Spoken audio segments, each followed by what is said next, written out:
Hello Pilipinas! Magandang araw sa inyong lahat. Actually, gabi na po ng linggo. At ito si Mike Padua mula sa Naga City, Camarines Sur. Nagbabalik upang ibigay sa inyo pinaka-latest sa ating panahon. Meron po tayong bagyo. Typhoon na po siya. Bagyong Julian na may international name Kraton.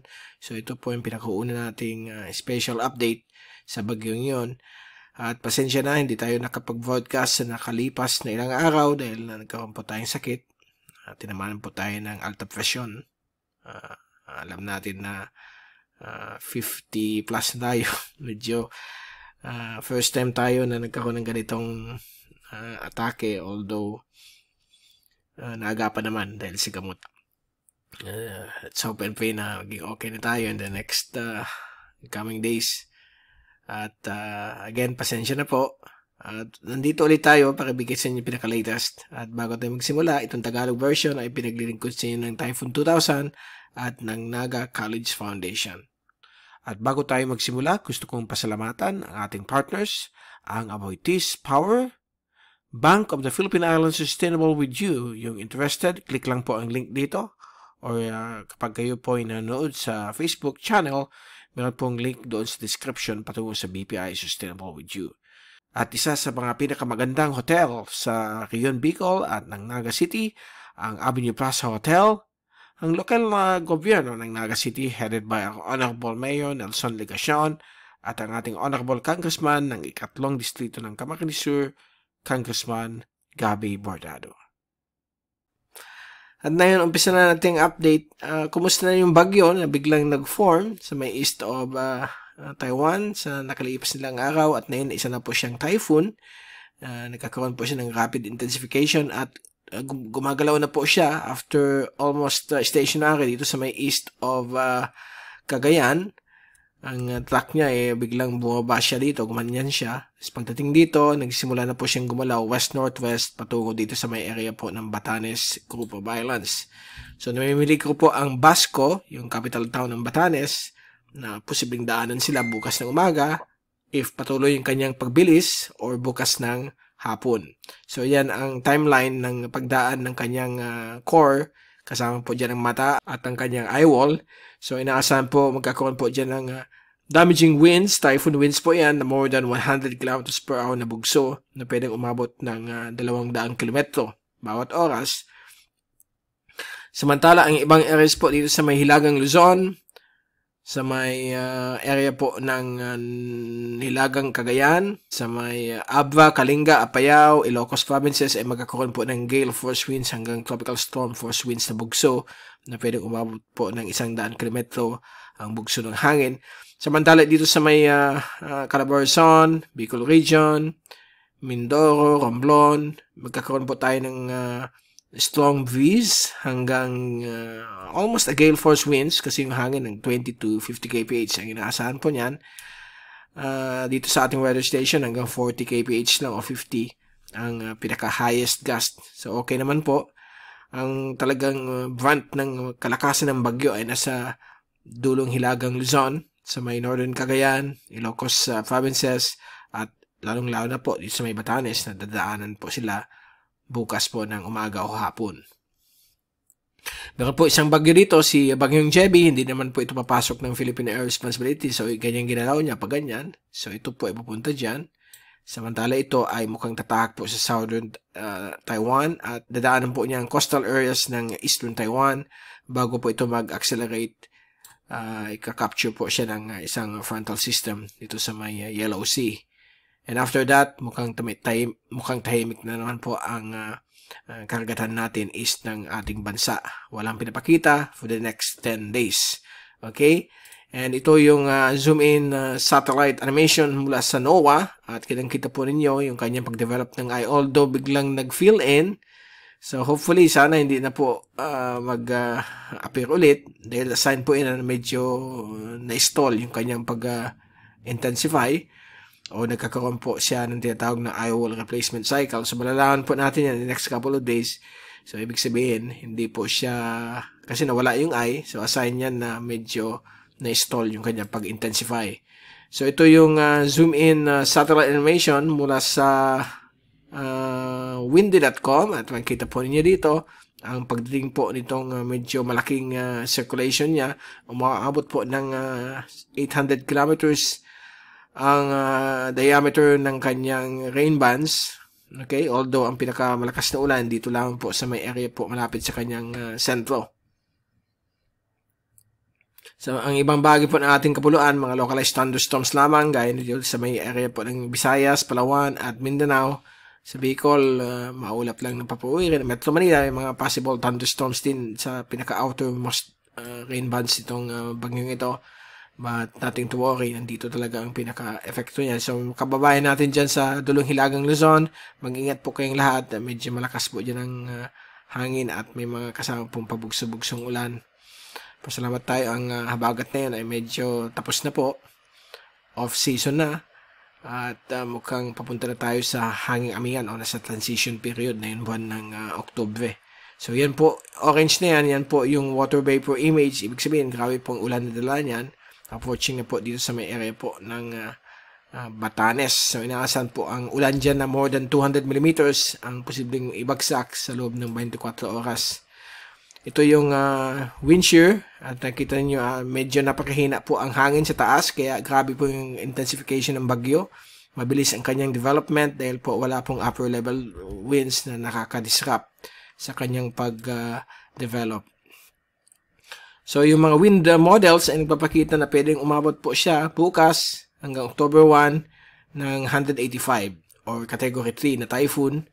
May mga ibang models sa hangin, gaya itong Chips Ensemble, pwedeng umabot na super typhoon. So, hindi natin alisin ang possibility na maging super typhoon po siya. Nandyan lagi yan dahil po mainit po ang karagatan ng area po ng Batanes. At magkita natin dito sa latest tropical cyclone heat potential anomaly. Ito po yung latest mula sa cyclonic weather or cyclonicwx.com. Yung paglakas ng bagyo, yung medyo mapula yan, ibig sabihin malakas ang chance na ito po ay patuloy na magde-develop. Okay? So let's hope hindi masyado. At ito yung ating track kanina, 8 a.m. May latest tayo mamayang 11. Maglalabas tayo ng 8 p.m. forecast. So, ito po yung track natin kanina. Sa mga oras na ito, nandito na po siya. Okay? At posibleng yung track nito ay magbago. Baka dito na siya sa may south of Batanes. Ang daan. Ito yung kanina. So, dyan po siya dadaan. Either way, magkakaroon po dyan ng tinatawag nating typhoon force winds na lalampas po siya ng 130 km per hour or more na bugso ng hangin. While itong area naman po sa outer na light red, yan yung hangin na 100-130. So yung buong Batanes ay nasa loob ng more than 130 kph na bugso ng hangin or yung 3-second na wind gust. Ito naman pong blue, ito yung tinatawag nating wind gust of 75 to 100 kph na nakafocus lamang dito sa may northern Cagayan, Ilocos Norte, sa may Apayao area. Okay, pati dito sa may area po ng Babuyan, pwede umabot po dyan ng 75 to 100 kilometers ang wind gust. At sa ating tropical cyclone wind signal mula sa Pag-asa, nakataas na yun ang signal number 3 sa may Batanes at Babuyan Island. Sa ibang bahagi po ng Babuyan Islands ay nasa signal number 2, kasama po ang northern parts at central parts ng Ilocos Norte, Lawag, kasama po dyan, Apayao, at Cagayan. Ang ibang bahagi po ng Hilagang Luzon, nakikita na ninyo dito, yung mga iba-ibang probinsya ay nasa wind signal number 1. So, yan po ang inaasahan natin. So, ang pinaka-worst effect ng bagyo ay nasa Batanes. So, mag-iingat po kayong lahat dyan. At ito yung latest multi-track ng bagyo mula sa iba't ibang agencies sa Asia. Kasama po dyan ang Joint Typhoon Warning Center. At sa atin, dyan rin yan. Kasama din sa tracking na yan. At lahat po nag-agree within the next 24 hours. Dadaan po siya sa may area po ng Basco, Batanes. At by 48 hours, papalapit na po siya sa Southern Taiwan. At by 72 hours, that will be October 2, ay maglalandfall po siya or dadaan po sa may coastal areas ng southeastern Taiwan. At ito po ay lalabas ng Philippine Air Responsibility sa darating pong October 3. Okay? O sa araw po na Huwebes. So, yan po ang pinapakita ng kalagayan o pagtakbo ng bagyong si Julian. Ito po yung forecast from Wednesday, October 2 hanggang October 8 or for the next 10 days. At makikita niyo Wednesday evening or Thursday night, lalabas na po siya ng Philippine Air Responsibility. Wednesday evening or Thursday morning o hapon, labas na po siya ng Philippine Air Responsibility. At sa Friday, wala na po. Dito naman po sa ating kapuluan ay all clear naman po ang Western Pacific, kalmado at paiba-ibang direksyon ng hangin. But sa susunod na Martes, October 8, nakikita po natin ang unang bugso ng mahinang hanging amihan. So, sign po yan na papalapit na po tayo sa full-blown ng hanging amihan, which is set by November. But sometimes, nag-umpisa po yan sa last week of October o middle of October. So, malalaman po natin yan. And then, sa ating ensemble mula sa European model, nakita po natin itong dalawang bagyo. Ito yung si malakas na bagyong si Julian. Samantala, ito si bagyong Jebi. So, dito po sa east ng ating bansa ay mukhang all clear naman po. Walang ensemble na nagpapakita na baka may kasunod na bagyo. So, all clear tayo for the next 10 days. At sa ating rain forecast for the next 3 days, so bukas po ng Lunes, inaasahan po natin ang napakalakas na ulan of more than 100 millimeters.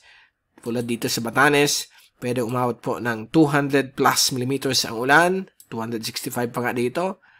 Ang iba, up to 400 millimeters. Kasama din po dyan ang Ilocos Norte, Ilocos Sur. Pwede umabot po ng 100 plus millimeters na ulan. Dito rin sa may area po ng Kalinga at Apayao. Sa Cagayan, mga 60 to 100 millimeters lamang po. Gayon din po sa ibang bagay po ng Northern Cordillera Administrative Region. At dito rin sa may La Union, may ulan na pwedeng umabot po na up to 60 millimeters. So far, ang focus ng ulan ay dito po sa may area po ng Ilocos Norte at Northern Cagayan. Kasama po ang, lalo na po sa may Batanes, Bubuing Cubao Islands. Dahil po sa pagdaan nitong malakas na bagyo. So, pagdating ng unang araw ng Oktubre, ito po ay babawas na yung ulan. 50 to 100 millimeters dito sa may Batanes. Samantala dito sa may area po ng Ilocos provinces, nasa 50 to 100 millimeters pa yung ulan. Yan na yung southern circulation or southern rain bands, outer rain bands ng bagyong ito. At sa October 2 ay pawala na po yan, paakit na patungo sa Taiwan yung grabing ulan. Lalo na po sa October 3, all clear na po ang ating kapuluan. May mga thunderstorms naman po dito sa may Mindanao. And all the way hanggang October 8, ang most na mga rainfall ay concentrated po sa may area po ng southern Philippines, sa may Mindanao, Palawan, parts of Visayas. Sa Bicol, mga isolated rain showers and thunderstorms na lamang. At sa ating wave forecast, na yung araw na ito hanggang sa Miyerkules, ay nakita po ninyo, napakalaki po ang mga alon dito sa may dulong hilagang Luzon. Pwedeng umawat po ng up to 8 to 9 meters. At pagdating ng Miyerkules, ito po ay bagyang hina. But mukhang sa Huwebes hanggang Biyernes ay meron pa rin aabot po ng up to 3 meters or 4 meters sa may North Philippine Sea, Batanes, Bubuing Cubao Islands, at dito po sa may hilagang bagay po ng West Philippine Sea. Dahil po sa mahinang amihan. So, magkakaroon ng mahinang amihan dyan. The rest ng ating bansa ay nasa less than 2 meters ang alon. Dito sa may central waters ng ating kapuluan ay napaka-suitable naman po mag-fishing at sea travel. Ang pinakagrabing alon ay nandun lamang po sa dulong hilagang Luzon dahil po sa pagdaan ng bagyong si Julian. So, walang problema po sa fishing dito po sa may central waters ng ating kapuluan. So, yan po ang pinaka-latest sa bagyong ito. Mag-ingat po tayong lahat dyan sa dulong hilagang Luzon, lalo sa may Batanes, sa may Basco, dahil po sa pagdaan ng bagyong si Julian. Ito si Mike Padong papaalam. Mag-ingat po tayong lahat. Be #weatherwiser. At maraming salamat po sa pagsubaybay at pagpanood sa aking channel. At we'll see you again tomorrow or sa darating pong Martes. I hope na makakayanan natin mag-broadcast ulit bukas. I'll do my best. Okay? So maraming salamat. God bless po sa inyo lahat.